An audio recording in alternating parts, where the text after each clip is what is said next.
৮০তম স্বাধীনতা দিবসের আপনাদের সকলকে শুভেচ্ছা। আমাদের বাড়িতে একটি সুন্দর শিক্ষা প্রতিষ্ঠান আছে, যেখানে বড় বড় শিক্ষকরা এসে পড়ান বাচ্চাদের। তো সেইখান থেকেই আজকে পতাকা উত্তোলন করা হয়েছে।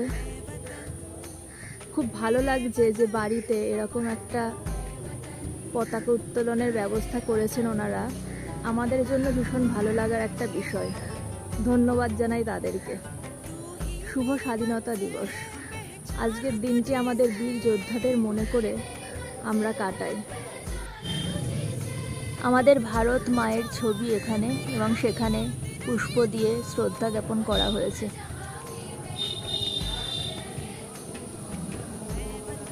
প্রকৃতিও কি সুন্দর আমাদের পতাকাকে আরো উপরে তুলে দিচ্ছেন।